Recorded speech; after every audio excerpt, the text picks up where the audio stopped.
Hands of Hope came to my school when I was a freshman in high school, and I remembered the show pretty vividly. I had a friend who was on the team, and he told me they were looking for dancers. I was like, oh, cool, that's perfect. And then once I actually met with David and Sarah, the directors, they were like, yeah, we are looking for dancers, but that's not what we care about. We're looking for people who want to impact this community for Jesus and want to impact the students in this community. And I remember that it had impacted me my freshman year. By second semester of my senior year, I was asked to be a captain on the team. And that really shifted things for me because before I was a captain, I was pretty shy, and I wanted to impact my community for Jesus, but I was so scared that I felt like I couldn't even impact my own team. Within the week that I joined the team, we went to St. Louis, Missouri, and I had a really bad panic attack. In my life, I was just full of anxiety, full of sadness, just very tense all of the time. So at the breakdown conference that I had a panic attack at, one thing Sarah said to me was, well, have you prayed about it? I was like, no, I didn't even think to do that. That's really good advice. I should do that. So I started praying about it and having worship and scripture be like my base of how to get through them. But I was still suffering with them every single day. There was a lamppost at the front of the stage, and they said, it's not a magic lamppost, but if you stand under it, it's supposed to represent that you want all of Jesus's light in your life.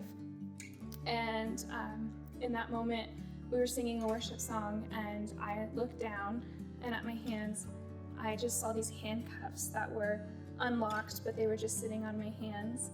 And I was like, I don't want this anymore. I don't want this anxiety anymore. I want Jesus's light in all of my life, not just when I'm scared, then I shine a flashlight and he's there. I just want this light on me all of the time. So I grabbed Sarah and we went up to the front, and my friend who's also on the team, Morgan, told me that when I was walking up there, I was physically shaking. She's like, I've never seen someone shake so badly. I could see it from a distance that you were shaking. And right when the light hit you, you stood perfectly still.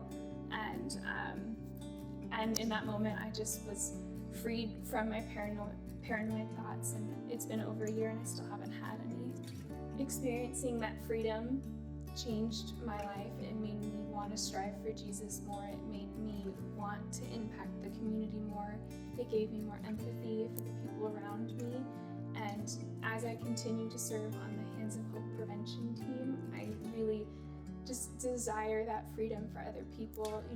The 2 years leading up to that, I had told these kids, you can break your chains, but I hadn't even broken my own. And now that I have broken my own, it's just a fire in me to want to shake these kids and be like, just quit it, just let those handcuffs fall, just break your chains. You don't need that.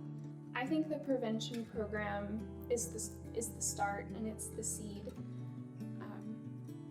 We've heard, because of prevention, women coming to the young girls coming to the pregnancy center because they got Hands of Hope's number from our show. After serving for 3 years on this team, and as I continue to serve Hands of Hope, I just have this fire for the Tucson community to just find freedom and find Jesus. I think my life would be completely different because of Hands of Hope. I don't think I'd be married. I don't think I'd live in Arizona right now. I don't think I'd have as good of a relationship with other people as I do now, because they gave me friends when I really needed them, and I wouldn't have empathy for people like I do now.